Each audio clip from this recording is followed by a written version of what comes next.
is Amy Poling. I'm one of the nurses over at Bexley City School District. You've been given one of the at-home test kits because somebody in your family or yourself has symptoms of COVID. The first thing to note on the kit is it says, do not open until instructed to do so.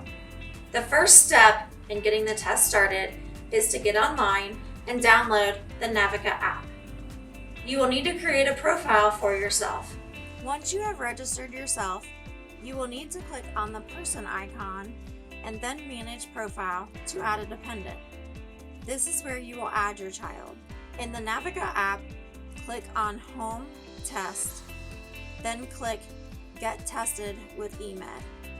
Using another device, go to emed.com.